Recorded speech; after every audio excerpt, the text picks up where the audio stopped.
은혜, 변화되는 체험을 우리 모두가 누리게 되길 바랍니다.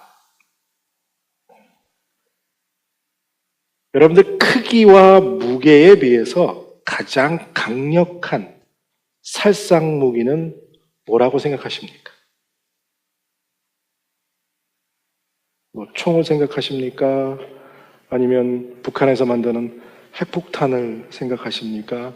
핵보다 더 강력한 수소 폭탄을 생각하십니까? 크기와 무게를 비교해서 가장 강력한 무기는 바로 여러분들 입에 있는 혀입니다. 사람의 입에서 나오는 말보다 더 무서운, 그리고 더 강력한 무기가 세상에 존재할까요?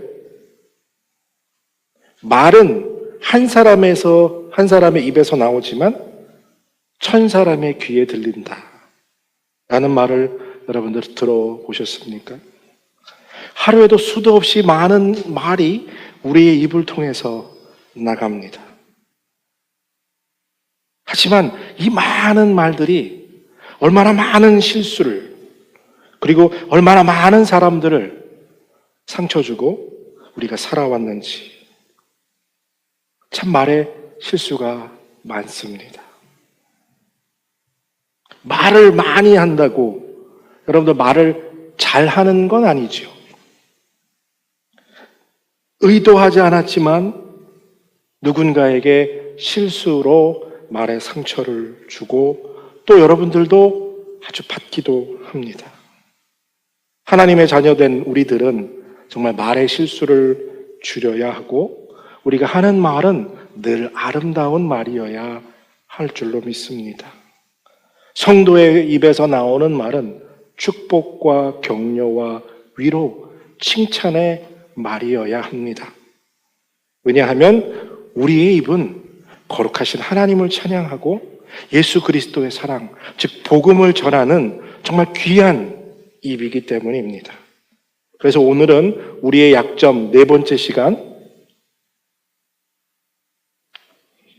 그리스도인의 말의 중요성에 대해서 이야기를 나누며 은혜를 나누려고 합니다. 여러분, 정말 많은 사람들에게 당신의 약점이 뭡니까? 가장 큰 심각한 양점이 무엇입니까? 라고 물으면 많은 사람들이 말입니다. 저의 언어 생활입니다. 라고 대답합니다. 입을 조심하고 또 말을 실수가 없기가 참 어렵습니다. 여러분들은 어떠신지 모르겠습니다만 저도 참 어렵다는 걸 더 깊이 깨닫게 됩니다. 우리가 알고 있는 것처럼 이 말은요, 그 사람의 생각, 그 사람의 마음, 그 사람이 누구인가, 그가 품고 있는 것이 밖으로 나온다는 것이죠. 그래서 누군가와 잠시만 대화해보면 이 사람이 어떤 생각을 가지고 있고 어떤 종교를 믿고 어떤 생각을 가지며 어떤 인격과 어떤 가치관을 가지고 살아가고 있는지 파악이 됩니다. 그래서 누구든지 여러분들 말을 잘 하길 원합니다. 말에 실수가 없기를 바라지요. 하지만 여러분들 말 잘하는 것과 좋은 말을 하는 것은 전혀 다른 이야기입니다. 많은 공부를 하고 많은 학식을 가지고 논리 있게 아주 좋은 말을 할 수 있지만 그 말이 또 누군가에게 상처가 될 수도 있고 누군가에게는 별로 좋은 말이, 듣기 좋은 말이 아닐 수도 있습니다. 논리적으로 말을 잘한다고 해서 상대방에게 칭찬하고 상대방을 위로하고 상대방을 격려하는 좋은 언어의 습관을 가지고 있다고 할 수 없다는 거죠. 말에 실수가 없어서 또 그런 사람들이 다른 사람에게 상처를 주지 않는 것도 아닙니다. 성경 곳곳에서 성경에서는 우리가 이렇게 말하죠. 성숙한 그리스도인 하나님의 자녀는 그 말이 듣기가 좋아야 한다. 아름다워야 한다. 말에 실수가 없어야 한다. 라고 말합니다. 여러분들도 세상에서 보통 그러잖아요. 언어, 말이 그 사람의 인격을 나타낸다, 그 기준이 된다라고도 말합니다. 그리스도인의 말은 정말 항상 지혜롭고 사람들을 위로하고 격려하고 축복하는 말이 되어야 합니다. 그리고 예수 그리스도의 복음을 전하고 그분의 사랑을 나누는 말이 되어야 하는 줄로 믿습니다. 다 아는데, 그렇죠? 이게 참 쉽지 않습니다. 그렇죠?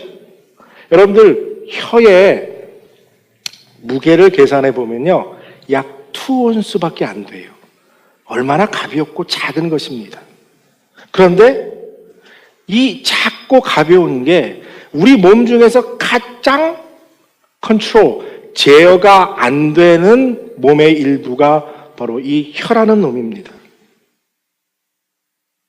혀를 다스리지 못해서 정말 많은 사건과 사고가 납니다. 혀 때문에 전쟁도 나고요. 그렇죠? 엄청난 일들이 이 바로 혀 때문에 일어납니다.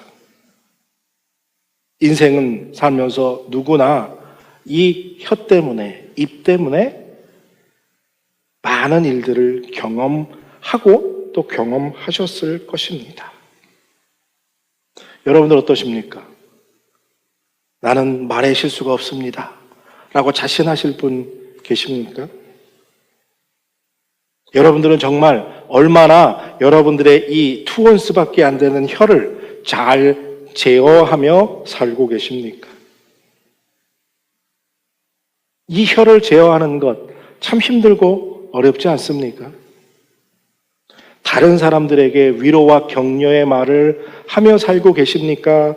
아니면 반대로 입만 벌렸다 그러면 누군가를 아프게 하고 상처를 주는 말을 하고 계십니까?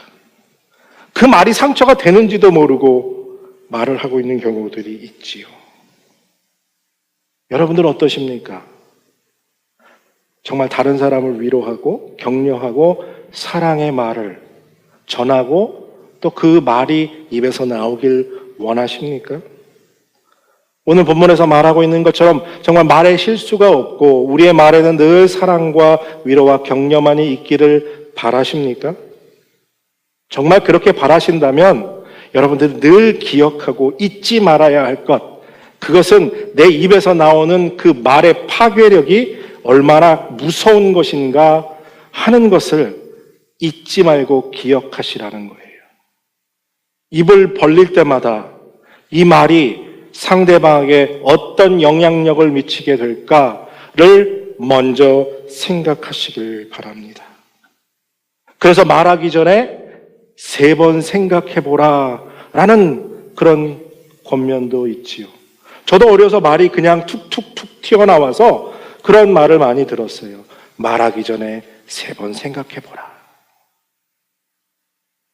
내뱉은 말은 상대방의 가슴에 화살처럼 박혀 수십 년을 남게 된다라는 말이 있습니다. 말이 입힌 상처는 칼이 입힌 상처보다 더 깊다라는 말도 있습니다. 여러분들 정말 말이 얼마나 치명적인가를 기억하고 생각해 볼 필요가 있습니다. 그런데 사실 우리는 말을 너무 생각 없이 무심코 던집니다. 사람은요, 사실 솔직히 말해서 누가 되었든 지극히 이기적입니다. 그렇죠? 사람은 자기중심적이에요. 얼마나 내가 이기적인지 여러분들 한번 생각해 보시기를 바랍니다. 말로 상대방을 위한다고 말하지요. 그런데 사실 솔직하게 얘기하면 그것은 상대방을 위한 게 아니라 내 마음을 편하게 하기 위한 말들이라는 게 대부분의 경우입니다. 또 그렇게 행동한다는 거죠. 남편이나 아내에게, 아들이나 딸에게, 형제나 자매에게, 아니면 주변 사람들에게 이러죠. 다 너 잘 되라고 그러지. 내가 그거 가지고 무슨 덕보냐? 다 너 때문이야. 내 말 들으면 네가 복받아 라고 말합니다. 근데요, 그 말들이 다 너 잘대로 하는 말이요, 나의 욕심을 채우는 말이지 진정으로 그 사람을 위한 말이 아닐 때가 훨씬 더 많이 있다는 거예요. 결국은 내가 하고 싶은 말을 하고 그것을 해야 내 마음이 편하다는 거죠.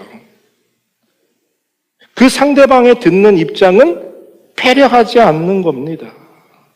내 할 말 하면 끝난 거죠. 여러분들, 아무리 좋은 말도요, 아무리 옳은 말도요, 그 듣는 사람이 어떤 상태에 있느냐에 따라 그 좋은 말이, 옳은 말이 오히려 칼이 되어 그의 심장을 자를 수 있다는 것을 기억하셔야 합니다. 말의 파괴력 잊지 마시기 바랍니다. 그리고 언제나 내가 아니라 듣는 사람의 입장에서 그를 배려하며 말을 해야 합니다. 오늘 사도 야고보가 본문에서 말하고 있는 것처럼 말의 파괴력은요, 2000년 전이나 오늘날이나 동일합니다. 아니, 어쩌면 오늘날 그 말의 파괴력은 이전보다 훨씬 더 강력해졌다고 할 수 있습니다. 야고보는 혀를 불이라 표현합니다. 혀가 가지고 있는 파괴력이 마치 불에 비유하고 있는 겁니다. 여러분들, 불은 모든 걸 다 순식간에 태워버리죠. 그 태워버리는 위력이 회복할 수 없는 모두 다를 태워버리는 말입니다. 한 방에서 시작된 작은 불이 순식간에, 삽시간에 온 집을 태워버립니다. 잠시 영상을 하나 보시죠. You jump in the bath, I'll grab you a towel. Okay. 불이 붙는 1초부터 No. 얼마의 시간이 걸리는지 잘 보시기 바랍니다. Okay. Alright, let's just put this through. 채 1분이 되지 않았어요. I really want to get it.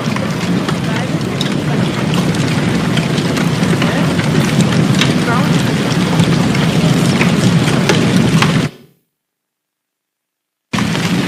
2분 만에 완전히 한 방을 다 불태웠고 Never 5분 underestimate 만에 the speed of fire. 온 집이 태워졌습니다. 여러분들의 말이 이렇게 순식간에 엄청난 파괴력을 가질 수 있다는 거죠. 원자폭탄이 무섭다 하지만 여러분들의 입을 통해 나온 말이 저렇게 파괴력을 가질 수 있다는 것 기억해야 합니다. 오늘 그래서 본문에서 분명히 이렇게 말하죠. 그런데 혀는 불의의 세계입니다. 혀는 우리 몸의 한 부분이지만 온 몸을 더럽히고 인생의 수레바퀴에 불을 지르고 마지막에는 혀도 지옥불에 타버립니다. 우리의 입, 혀가 우리의 인생을 망가뜨릴 수 있다는 거예요. 그냥 망가뜨리고 끝난다면 다행이지요. 이 망가뜨림과 함께 결국 이 혀가 지옥에 불타버린다는 이야기는 우리가 지옥에 가서 그 불구덩이에 들어가는 결과를 얻게 된다는 겁니다. 그만큼 파괴력이 있다는 거죠. 한 번 붙은 불이 걷잡을 수 없이 타오르는 것처럼 혀도 엄청난 파괴력을 가지고 있어 나의 인생과 또 다른 누군가의 인생을 망가뜨리고 비극을 초래할 수 있다는 사실입니다.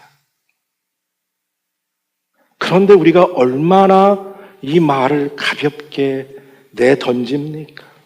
말을 하는 게 아니라요, 그냥 말을 내던지고 있다는 거죠. 또 야고보는 오늘 본문에서 뭐라고 말합니까? 혀는 독사의 독이라고 표현합니다. 독사에게 물리면 사람이 빠르면 1분 안에 모든 몸이 굳어 죽는 것처럼 혀가 그러한 독사적인 역할이 있다는 거죠. 말이 물론 독사의 독같이 직접 우리를 죽이지는 않습니다만 사람의 꿈, 사람의 소망, 사람의 사랑, 사람의 영혼까지 병들게 만들어버립니다. 그리고 사람은 그 꿈과 사랑과 희망과 영혼을 잃어버리고 결국 어떻게 돼요? 자기 스스로 자기의 삶을 끝내는 그런 비극적인 결과를 가져올 수 있다는 것이지요. 혀가 가진 파괴력, 입을 벌릴 때마다 기억하시길 바랍니다. 정말 조심하는 은혜가 여러분들에게 있기를 바랍니다. 제가 이 말씀을 더 절박하게 느끼는 건 제 기억 속에서 지워지지 않는 한 사건 때문이에요. 제가 20살이 간 넘어 중고등부 교사를 할 때였습니다. 어느 날 한 중고등부 아이가 제게 찾아와서 선생님, 안식일교가 이단입니까? 그래서 저는 서슴지 않고 단번에 당연하지. 안식일교 믿으면 무조건 지옥 가. 절대로 믿어서는 안 되는 이단이야. 라고 말했어요. 사실이었고요. 옳은 말입니다. 오늘도 그 사실에 대해서는 저는 확신합니다. 그런데 그 아이가 어느 날부터 교회에 보이지 않는 거예요. 저는 아무 생각 없이 무심코 지나가 버렸습니다. 그저 하나 왔다 또 가는 아이인 줄 알았지요. 몇 년이 지나서 우연치 않게 누군가에 들었어요. 그 아이의 부모가 안식일교에 깊이 빠져있는 부모였다는 거죠. 그리고 제가 순간 깨닫게 된 것이 있었어요. 아무리 옳은 말이었고 진리였지만 그 아이에게 상황과 이유와 그래야 하는 것들을 잘 설명했어야 하는데 무심코 옳은 말이라고 휙 내뱉어버린 말에 그 아이와 그 가정을 구원할 기회를 내게 주셨는데 그것을 놓쳤다는 그 절박한 마음에 회개가 터져나왔고 그 이후부터 저는 더 이 말을 조심해야 한다는 걸 뼈저리게 느끼게 되었어요. 아무리 옳은 말이라고 해도요, 아무리 진리라고 할지라도요, 상대방의 입장에서 그 말을 이해할 수 있도록 그리고 그러한 마음의 준비가 되어 있을 때까지 기다려주며 말을 참고 조심해야 한다는 것입니다. 우리의 혀를 통해 나오는 말 한마디가 어떤 결과를 가져오게 될지 우리가 아무것도 모르면서 함부로 말할 수 없다는 거죠. 그런데 여러분들 이것이 더 무서운 이유는 아까 말씀드린 것처럼 이 혀라는 작은 투혼스가 우리 마음대로 제어되지 않는다는 것에 있어요. 이것이 더 무서운 거예요. 이와 같은 파괴력을 가진 혀를 우리 스스로가 다스릴 수 없다는 그 사실. 우리 몸의 일부임에도 불구하고 내 마음대로 길들여지지 않는다는 것. 야고보서는 오늘 이렇게 말하죠. 세상의 모든 동물, 곤충까지도 사람에게 길들여지게 되는데 그래서 사람의 말을 듣게 된다고 말합니다. 사실 여러분들 그렇잖아요. 오늘날 여러 곳에 가보면 정말 물개도 돌고래도 심지어 코끼리와 사자와 호랑이도 사람에게 길들여져서 묘기를 부리고 훈련사의 말에 따라 움직이게 됩니다. 그런데 야고보서가 뭐라고 말해요? 그 동물들도 다 되는데 이 혀는 안 된다는 거예요. 그러니 얼마나 무섭습니까? 곤충도 말을 듣는데 이 혀라는 놈은 말을 안 듣는다는 거예요. 그러면 어떡합니까? 안 되니 포기할까요? 그냥 지금처럼 살던 대로 계속 상처 주고 또 상처 받고 이 사람하고 원수 되고 또 저 사람하고도 원수 되고 그리고 살다가 천국 갈까요? 어떻게 해야 할까요? 여러분들 이 혀는 바로 내 마음을 대변합니다. 혀를 길들일 수는 없을지 모르지만 우리의 마음은 길들일 수 있는 줄로 믿습니다. 혀를 길들이는 것이 아니라 우리의 마음에 담고 있는 것을 바꿔야 한다는 거예요. 혀가 치명적인 말을 하는 것은 바로 내 안에 치명적인 독이 있기 때문입니다. 죄. 이 죄를 씻어내고 벗어버릴 수도 없잖아요. 죄인이니까. 하나님의 말씀으로 가득 채워야지요.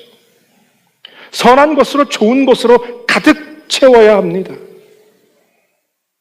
하나님의 능력과 하나님의 지혜가 있으면 왜 우리의 마음이 다스려지지 않겠습니까? 하나님이면 가능한 줄로 믿습니다. 우리 마음 안에 하나님의 거룩하신 말씀으로 가득 채우면 저는 확신합니다.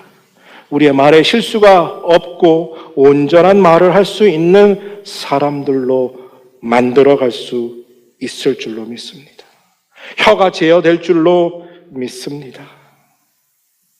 성령께서 악하고 더러운 것들을 우리 가슴속에서 걸러내는 필터가 되게 하셔서 입에서 나오는 말이 선하고 아름다운 말, 격려하고 사랑하는 말로 바뀌게 해 주실 줄로 믿습니다.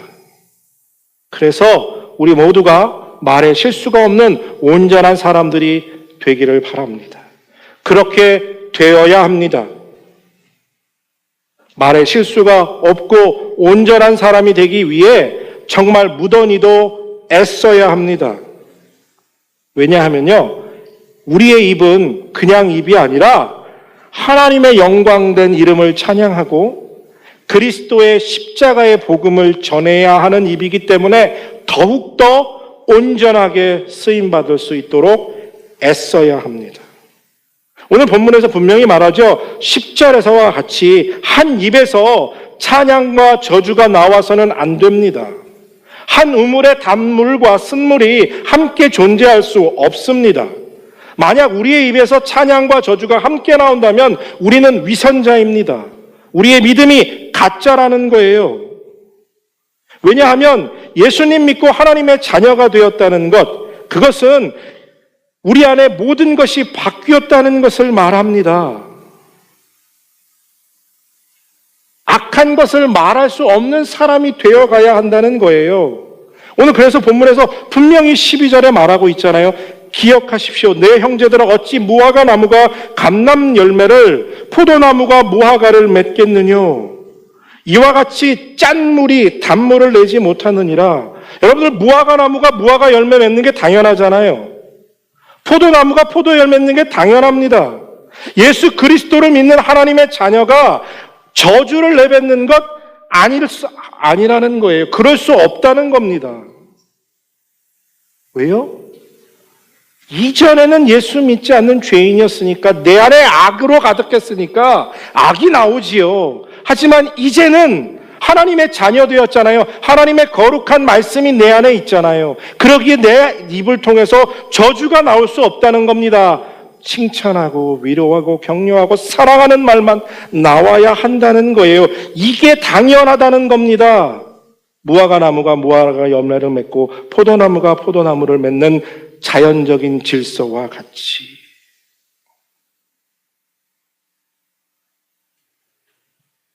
여러분들의 입에는 과연 어떤 말이 나오고 있습니까?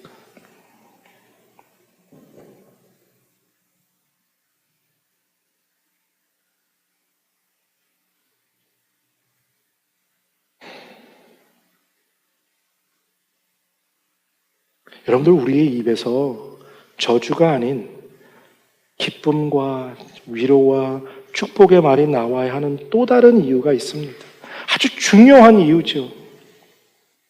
그것은 여러분들 기억하실지 모르지만 예수님이 여러분들의 증인으로 불러주셨어요.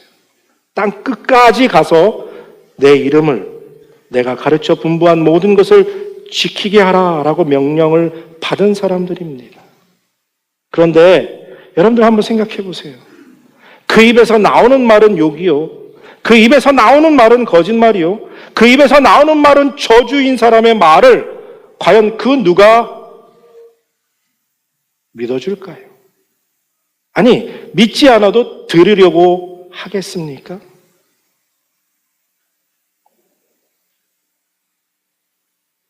하는 말마다 상처가 되고 하는 말마다 날 기분 나쁘게 하는 사람의 말에 귀 기울일 사람이 세상에 어디 있느냐고요. 아무리 그것이 복음이고 구원을 주는 영생의 하나님 말씀이라고 할지라도.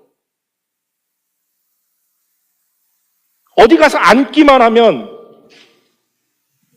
불평불만, 음식이 짜네, 맛이 없네, 있네. 그런 사람의 말에 그 누가 과연 귀 기울이겠느냐는 거예요. 다시 얘기하지만 우리 입에서 나오는 말이 우리가 어떤 사람인가를 증명해 줍니다. 아름다운 말, 격려하는 말, 위로하는 말, 칭찬하는 말을 해야 주변 사람들이 저 사람 말에 귀 기울여야 하겠다 라고 생각하지 않을까요? 저 사람은 참 말을 좋은 말만 한다. 저 사람은 참 믿을 만한 사람이다. 선한 사람이다. 라고 하지 않을까요? 그래서 저 사람이 파츠로 매주 쓴다 그래도 한번 믿어볼란다. 라고 하지 않을까요? 좋은 평판을 얻어야, 신망을 얻어야, 그래야 그 사람들이 내 말에 귀 기울이게 됩니다. 주변의 사람들이 여러분들의 말을 듣지 않습니까? 그렇다면 내 혀가 과연 잘 제어되고 있는지 한번 살펴보시길 바랍니다. 또한 우리가 말을 제어하고 애써야 하는 이유, 실수가 없고 온전한 사람이 되어야 할 이유, 그것은 함부로 형제 자매를 판단하지 않기 위해서입니다. 오늘 분명히 본문 9절에서 하나님의 형상으로 만들어진 형제 자매를 저주하지 말라고 말합니다. 교회 안에는 비방과 비판, 부정적인 언어가 있어서는 안 됨에도 불구하고 사실은 세상 어느 곳보다 불평과 불만, 비난, 비방, 이 많은 곳이 교회입니다. 안타깝게도. 그런데 한번 여러분 생각해 보세요. 교회 밖에 있는 누군가가 우리 안의 언어를 보고 과연 저들이 믿는 사랑의 하나님이라는 그 하나님을 믿는 저들이 서로를 향해 칼을 들이대고 하루아침에도 수도 없이 많은 서로를 향해 칼을 날리고 있다면, 비판하고 비난하고 판단하고 있다면 그들이 이 안에 들어올 마음이 생길까요? 이 안에 들어오고 싶어 할까요?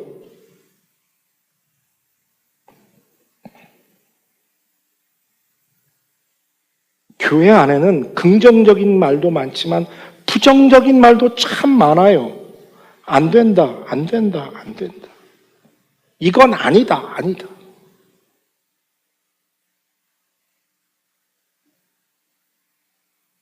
나와 다르다고, 내 생각과 안 맞는다고, 내 기준에 틀렸다고 생각하는 것. 이것이 심각한 우리의 문제라는 사실입니다. 하나님의 형상으로 지음받은 형제 자매를 비판, 비난, 저주하는 것, 그것은 결국 하나님을 저주하는 것과 다르지 않다는 사실이에요. 만약에 하나님의 형상으로 지음받은 형제 자매를 비난하고 질투하고 시기하면 어떤 결과가 오는지 예수님이 무섭게 경고하셨습니다. 나는 너희에게 이르노니 형제에게 노하는 자마다 심판을 받게 되고 형제에 대하여 나가라 하는 자는 공회에 잡히게 되고 미련한 놈이라 하는 자는 지옥불에 들어가게 되리라.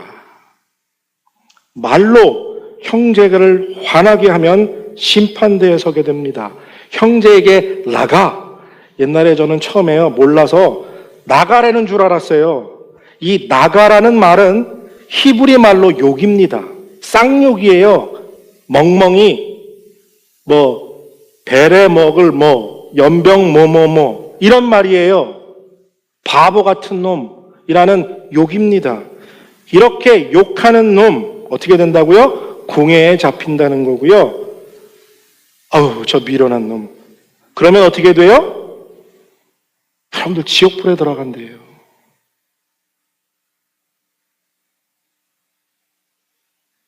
여기 지옥불에 안 들어갈 분 계십니까? 왜 애들한테도 그러잖아요. 어휴, 내가 저걸 넣고 미역국을 먹었어?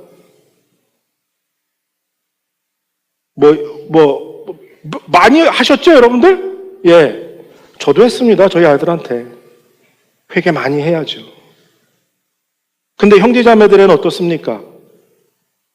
네? 회개할 게 너무 많습니다.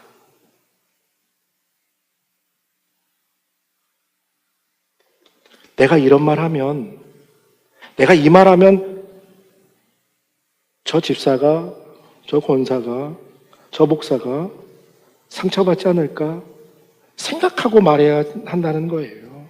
왜요? 그분이 하나님의 형상으로 지은 하나님의 자녀라는 거죠. 아무리 옳은 말이고요. 아무리 맞는 말이라도요. 그리고 이런 말 있죠. 말은 해야 맛이라고요. 근데요. 말은 해야 맛이라서 형제 자매에게 상처가 되는 말이라면 하지 않는 게 내게 유익입니다. 지옥불에 떨어지지 않게 되니까요.